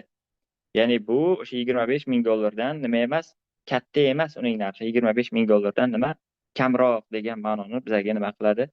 Anglatadi. Xo'p, shunaqa mashin gibrid bo'lsa, shuni nima qilishimiz kerak ekan? Topishimiz kerak ekan. Xo'p, bizga aytyapti. Birinchidan gibrid mashina bo'lsin va u narxi 25 ming dollardan nima qilmasin, oshmasin deyapti. Jami gibrid mashinalarimiz o'zi mana bu yerga e'tibor bering. 6 ta. Shu 6 tadan ikkitasi nima bo'lyapti bizlarda? Narxi 25 ming dollardan kam hamda gibridda turibdi. Ya'ni biz o'sha kerakli jadvalning kerakli qatori va ustunining kesishgan joyini olishimiz kerak. Mana buni olishimiz kerak. ikkini olishimiz kerak ekan. Jamisi esa 14 ta. Bo'ldi. Demak, javobimiz nima bo'lar ekan desa, kerakli ehtimolligi topish kerak bo'lsa, peting. Mana buni belgilab qo'yamiz. Mana bunday qilib 2ni 14 ga bo'lish kerak. Mana qayerdan chiqdi ekan bu javob deb hayron bo'lmang. So'ralgan narsa, demak, mana shu 2 ga kelib turibdi. Demak, 2 taqsim 14 bo'ladi. Buni javobi 1 taqsim 7. Mana shu. Demak, javobimiz 1 taqsim 7 bo'lar ekan. Bu bizda A javobdagi kalti beradi. Xo'p, butun boshli o'qib o'tirmadik. Bir marta ammo sizlarga tarjima qilib berib ketaman baribir. Chunki tarjimadan qo'limiz chiqib ketmasligi kerak. Xo'p, prices of 14 different cars. 14 xil, turli xil mashinalarning narxlari keltirilgan. Type of car, mashinaning turi, non-gibrid hamda gibrid. Bu degani gibrid degani o'sha elektromobillar bilan o'sha dvigatelda ishlaydigan, ya'ni yoqilg'i deylik, gazda yoki benzinda yuradigan avtomobillarni chatishtirilgan versiyasi haqida berilgan. Hop, price at no more than $25,000. $25,000dan ko'p bo'lmagan narxi, bu degani $25,000 yoki undan arzonlari mana bu yerda keltirilgan. Price at greater than $25,000. Narxi $25,000dan katta bo'lganlari esa mana bu ustunda keltirilgan va jami qiymatlar bizga keltirilgan. Aytyapti. The table shows information about 14 cars listed. Deyapti, degani o'sha jadvalda 14 ta mashinalar haqidagi ma'lumotlarning keltirilayotgani aytilyapti. For sale on auto dealership website. Bu degani sotuv uchun on auto dealership website. Bu degani dealer bu yerdagi o'rtada o'sha daldor, ya'ni sotuvchi ma'nosida kelyapti. Xo'p, avtomobillar sotish uchun veb-saytda sotilayotgan 14 ta turdagi ma'lumotlar, mashinalarning haqida ma'lumotlar keltirilgan. Information bu yerda o'sha axborot, ma'lumot ma'nosida kelyapti. If one cars of these cars, bittasi bu mashinalardan listed, ro'yxatdagilardan sotish uchun tanlangan bo'lsa, demak uning gibrid bo'lishi va gibrid bo'lishi bilan bir qatorda narxi $25,000dan qimmat bo'lmasligi, no more than deb. $25,000dan qimmat bo'lmasligi, ya'ni arzon bo'lishi ehtimolini toping. Javob 1 taqsim 7. Shunaqa mashinamiz ikkita ekan, $25,000dan arzon, gibridlarimiz ikkita ekan, jamisi 14 ta, 2 ni 14 ga bo'ldik. Javob 1 taqsim 7 chiqdi. Qisqa qilib aytganda shu. Xo'p, yangi so'zlarimiz bor ekanmi bu yerda? Tarjimalar haqida. Tarjima ham esimizdan chiqmasligi kerak. Xo'p, price narx, foizlar mavzusi juda ko'p ishlangan bu haqida. Xo'p, type tur, car mashina ekanligi ma'lum. Nomerdan kam emas, $25,000dan kam emas haqida gap ketyapti. Greater than endi katta degani hammaga ma'lum. Xo'p, bu yerda sale sotuv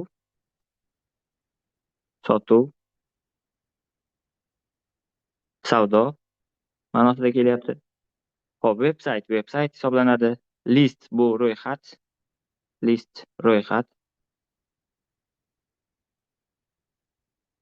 Xo'p, information axborot, xabar. Axborot, ma'lumot deb tarjima qilsangiz bo'ladi. Axborot,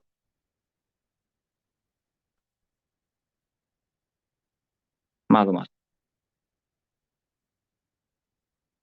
Yaxshi. Menimcha ushbu masalaning yechimi, tarjimasi tushunarli bo'ldi. Navbatdagi misolga bemalol o'tsak bo'ladi. Xo'p, navbatdagi misolimiz sizlarga to'liq ko'rinarli bo'lganda, misol ishlash boshlasak bo'ladi. Men imkon qadar yaqinlashtirib beraman ekranni.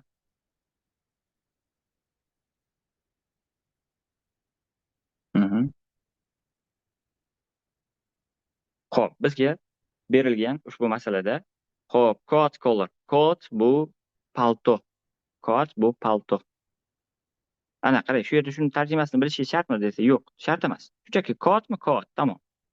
Bu o'zi tarjimada palto deb tarjima qilinadi. Palto rangi. Xo'p, paltolarning rangi bor ekan, qanaqa? Xo'p, cream, turquoise shell hamda chocolate. Demak, bitta shokolad rangli yoki qanaqadir krem ranglilari bor ekan.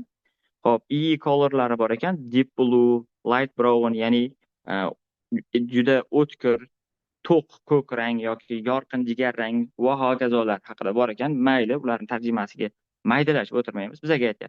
Yuqoridagi, mana bu yerdagi qismni o'qiymiz. The data on the coat color, paltolarning ranglari haqidagi ma'lumotlarda va color, ularning o'sha odatda ko'z haqida, ko'z bo'ladi. Ko'z ranglari haqida gap ketyapti. Bu nima bu desa, 48 Himalayan kittens. Bu degani o'sha Himolay tog' tizmasidagi 48 xil turdagi nimalarning kitten, yovvoyi mushuklar deydi. O'sha mushuklarning nimasi haqida gap ketyapti. Turlari haqida gap ketyapti. Available for adoption were collected and summarized in the table above. Yuqorida shularning ma'lumotlari keltirilgan. What fraction of the chocolate colored kittens has deep blue ears? Xo'p, bizga aytyapti. Of chocolate colors deyapti. Mana shu joyga e'tibor bering. Eng muhim joyini o'rgataman sizga. Of ning, ya'ni chocolate colored kittenslarning savol. Shokolad rangli kittenslar nechta o'zi? 16 ta mana. 16 ta. Yaxshi. Shularning qanchasi has ega deyapti deep blue ears. Ya'ni nima deyapti? To'q ko'k rangga ega deb aytyapti. Deep odatda chuqur degan ma'noni anglatadi. Bir narsani mazmunini qanaqadir chuqurlik ma'nosida yoki bir narsani mazmunini chuqur anglash ma'nosida ketadi. Bu yerda endi tik ko'k rang yoki juda to'q ko'k rangni nima qilyapti? Ifodalayapti. Xo'p. Va bular nechta ekan desa, deep blue'lar nechta ekan? 12 ta ekan. Mana deep blue'lar 12 ta ekan. Bizga kerakli bo'ladigani. Keyin shuni qizil bilan belgilab qo'ysang bo'ladi. Mana bu tomon 12 ta, mana bu tomon mana deep blue eslar 12 ta. Ya'ni yashil rang bilan qizilni qizil rang bilan nima qilib qo'ydik? Belgilab qo'ydik. Shu what fraction qanday qismni tashkil qiladi deb bizlardan nima qilyapti? Savol berib so'rayapti. Mana shu yerda kasr qismida. Endi boya gaplashdik, kasr qismi qanaqa bo'lishini bilish uchun, demak, o'sha ma'lum bir qismini jamisiga bo'lishimiz kerak. Demak, o'sha fractionni F harfi bilan belgilaydigan bo'lsak, deep blue'lar 12 ta, aynan chokolad iylar ichidan, chokolad kodlar ichidan va chokoladlar o'z jamisi 16 ta. Demak, buni 2 ni qisqartirgan bo'lsak, 12 taqsim 16 bo'ladi. 4 ga qisqartirsak 3 taqsim 4 bo'ladi. Joylar orasidan aynan shunga teng qiymatni topishimiz kerak. 12 taqsim 16 qisqartirilmagan shaklda D javobda shu javob turgan ekan. Demak, to'g'ri javobimiz bizda D javob bo'lar ekan. Xo'p, so'zlarni tarjimasi qiziq desanglar, demak nima qilsak bo'ladi? Yozsak bo'ladi. Coat. Palto. Palto yoki mo'yna desangiz ham tushunarli bo'ladi. Masalan uchun, paltolar nimadir mo'ynasidan qilingan bo'ladi-ku. Deylik, oq oyoqlarni yoki qanaqadir bir hayvonlarning terisidan tayyorlangan bo'ladi. Shu haqida gap ketyapti bu yerda. Xo'p, color rang ekanligini bilamiz. Demak, i bu yerda ko'z ma'nosida kelyapti. Ko'z ma'nosida kelyapti. Xo'p, blue ko'k rang, deep chuqur. Keling, mana bu yerni ko'ramiz. Mana deep chuqur degan ma'noni anglatadi. Lekin bu yerda aynan chuqur ma'nosida kelmayapti. Bu masalada to'q ko'k rang degan ma'noda kelyapti. Xo'p, light brown yorqin jigar rang. Light yorqin, yorug' degan ma'noni anglatadi. Bright bor, yanada ham yorug' degan ma'noni anglatadi. Xo'p, demak, light bu o'sha yorug'lik ma'nosida kelyapti. Light brown bu degan och jigar rang. Och jigar rang. Deep bu to'q ko'k rang. Bu yerda ochlik, yorqinlik ma'nosida kelyapti. Demak, och jigar rang. Agar mabodo bilan tarjimasini bilmasangiz ham, masalan, yechishingizga umuman daxl qilmaydi bu yerda. Xo'p, bu yerda bitta kitten so'zi bor edi, o'sha yovvoyi mushuk deb nima qildik, biz tarjima qildik. Keling, shuni tarjimasini bitta qarab qo'yaylik. Ya'ni o'sha tarjimada noto'g'ri o'rganish bo'lib ketmasin endi. Kitten. Mushuk ma'nosida kelyapti. To'g'ri. To'g'ri tarjima qilibmiz. Kitten bu yerda o'sha mushuk ma'nosida, yovvoyi mushuk ma'nosida nima qilinyapti? Tarjima qilinyapti. Yoki kittens o'sha mushukcha. Kichkina mushuk bolasini ham bemalol kittens desangiz ham bo'laveradi. Mushuk bolasi.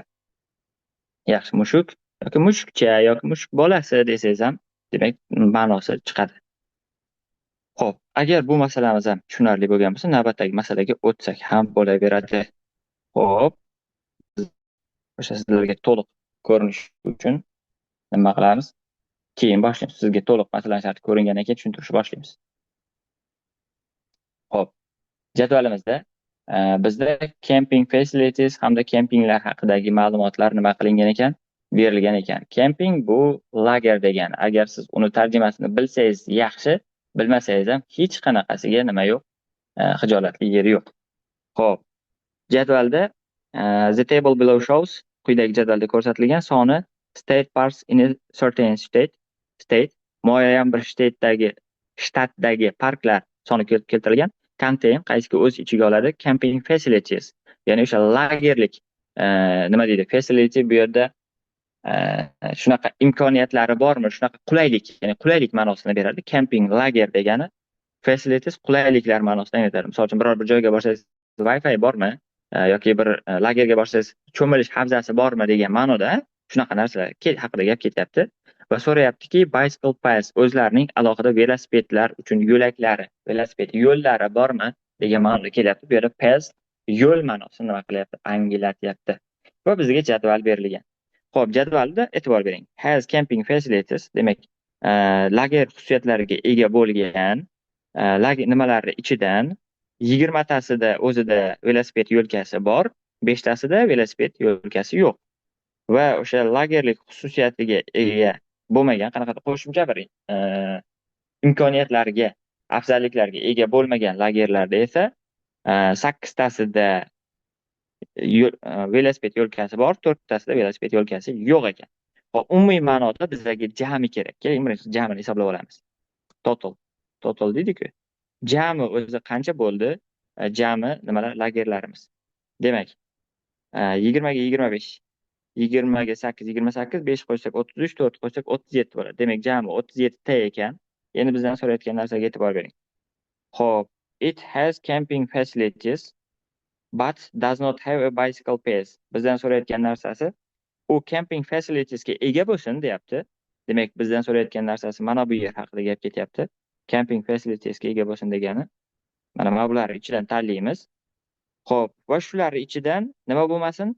Does not have bicycle path. Velosiped yo'lkasi bo'lmasin demoqchi. Velosiped yo'li bo'lmasin demoqchi. Demak, mana 5 ta. Endi biz nima ish qilamiz? Aynan bizga keraklisi shu 5 ta. Camping facilitieslarga ega, ammo velosiped yo'lkasiga ega bo'lmagan 5 ta shunaqa lagerimiz bor ekan. Jamisi 37 ta. Tushunarli, bitta park bor. Kechirasizlar. Bu yerda parklar haqida gap ketyapti. Kemping o'sha ichida lager xususiyatlari, lagerlik imkoniyatlari bormi yo'qmi degan ma'noda gap ketyapti. Umumiy gap park haqida ketyapti. Buni qayerdan bilib qoldik? Mana bu yerdan. State parks. O'sha shtatdagi parklarning soni keltirilgan deb aytilyapti bizga. Number of state parks. Demak, bu yerda 37 ta parklar bor, ya'ni 37 ta camping lager bor deb o'ylamanglar yana. Mana shu 37 ta parks deb yozib qo'yaman yoniga. Parks. Yaxshi.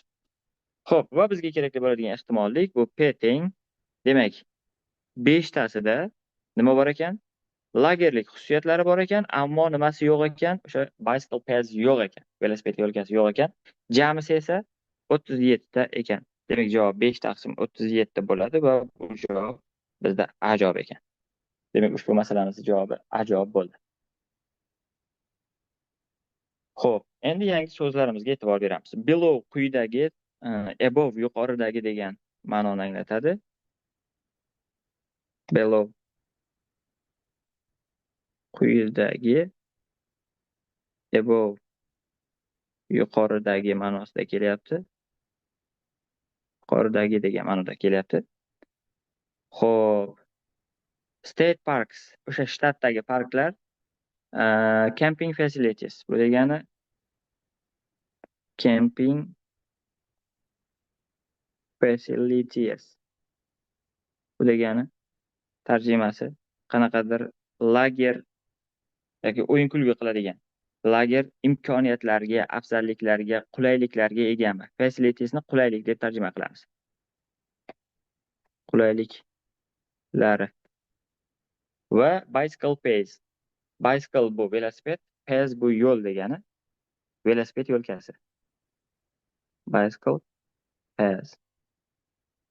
Demak, buni tarjimasi velosiped yo'lkasi.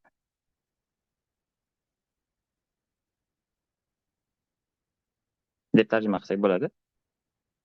Xo'p, va boshqa so'zlarning tarjimasi menimcha bizga kerak emas. Asosiy so'ralgan narsani topib olsak bo'ldi.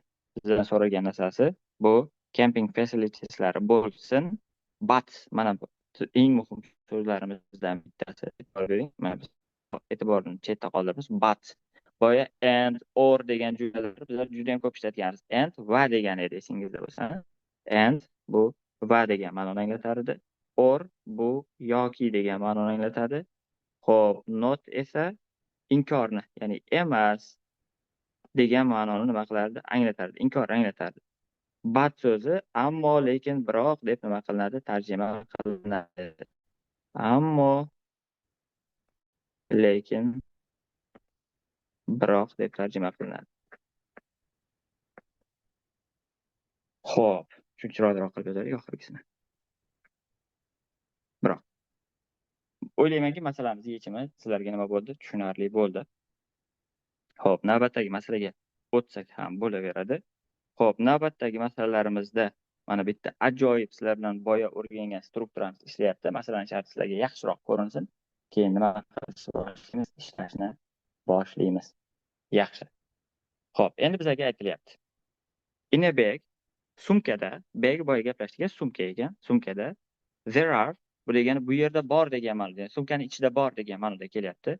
7 ta red, 7 ta qizil, 4 ta white, 4 ta oq, 33 ta blue, 33 ta ko'k hamda 33 yellow, ya'ni 33 ta sariq rangli kubchalar bor ekan. Agar siz sumkani ichiga qaramasdan tasodifiy tarzda ularning bittasini randomli tarzda, ya'ni tasodifiy tarzda tanlasangiz, tanlangan kub deyapti, selecting kub. Nima bo'lishi kerak desa, neither blue nor yellow deyapti. Qaranglar, neither nor strukturasi boya o'rgatuvdim, esingizda bo'lsa. Ana shu holat kelyapti. Ya'ni neither nor deyapti. Bu degani ko'k ham emas, yellow ham emas. Mana shu so'zning chiroyli qilib tagiga ma'nosini yozamiz. Bu degani blue ham emas. To'g'rimi? Mana blue ham kerak emas menga deyapti. Yellow ham kerak emas menga deyapti. Yellow ham emas. Mana shu tanlangan kubcha ko'k ham bo'lmasin, sariq ham bo'lmasin deb aytyapti. Xo'p, ko'k ham bo'lmasa, sariq ham bo'lmasa, undan nima qoldi desangiz, demak u yoki qizil bo'ladi, yoki nima bo'ladi? White bo'ladi. Bu degani bizlarda mana qaysidir ma'noda, men majoziy ma'noda ularni ustini urib qo'yaman. Ko'klar kerak emas deyapti, yellowlar kerak emas deyapti. Bizga mana bu red bilan white'larning sonini nima qilyapti? So'rayapti. Shu ehtimoliy qanaqa bo'ladi degan ma'noda kelyapti. Keling shu masalani nima qilib qo'yamiz? Chiroyli qilib ishlab qo'yamiz. P. Xo'p, jami bizda umumiy hisobda jamisini qo'shamiz. Total qancha bor? Xo'p, totalni qo'shamiz. Agar bizlarda blue'lar kerak bo'lmasa, yellow kerak bo'lmasa, demak biz redlarni olamiz, plus nimalarni olamiz? O'sha white'larni, ya'ni oqlarni sonini olamiz va ehtimollikni shunga qarab topamiz. Shunda u ko'k ham bo'lmaydi, sariq ham bo'lmaydi. Demak, o'rniga qiymatlarni qo'yib hisoblaymiz. Redlar 7 ta, xo'p, white'lar 4 ta, umumiy esa jami esa 7 plus 4 plus 33 plus yana 33 ekan. To'g'rimi?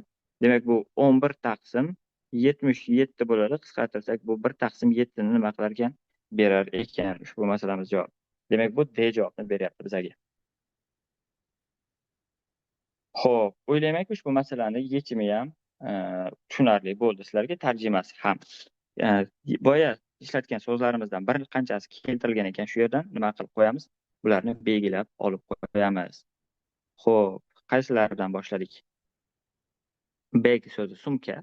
Yana bir marta yozamiz, mayli. Bag. Bu sumka. Qanaqadir idish bo'lsa ham bo'laveradi, o'z aslida farqi yo'q. Xo'p, there are degani bu yerda bor ma'nosida kelyapti. Demak, red qizil rangni anglatadi. Qizil rangni anglatadi. White oq rangni anglatadi. White oq rang. Xo'p, blue ko'k rang. Ko'k rangni anglatadi. Yellow esa sariq rangni anglatadi. Sariq rang.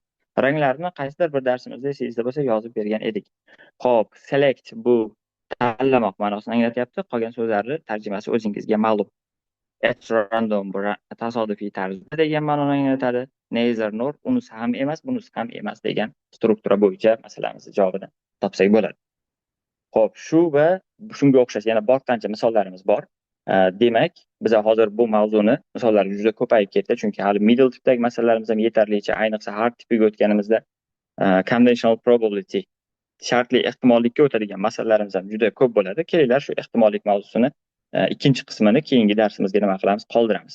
Hozirgacha ko'rgan misollarimiz uchun yangi so'zlarimizni tarjimasi, misollarni ishlanish usuli shu yerda yakunlaymiz va keyingi darsgacha alohida ehtimollik mavzusi bo'yicha ishlash uchun ushbu konspektlarda berilganidan tashqari yana qo'shimcha bitta vazifa sizga o'sha Telegram botga javoblarni yuboradigan qilib sizga alohida bir fayl, alohida bir test tashlab beriladi.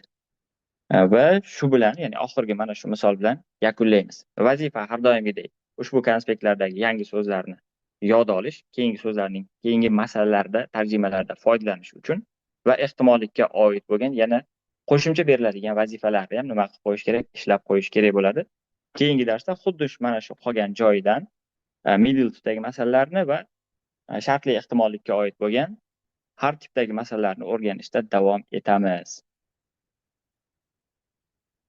Barcha bizni kuzatayotgan o'sha YouTube'da bu videoni ko'rayotganlar uchun va ayni paytda darsda jonli tarzda ishtirok etayotgan o'rganuvchilarimizga faolligi uchun minnatdorlik bildiramiz. Keyingi darslarda ko'rishguncha salomat bo'linglar.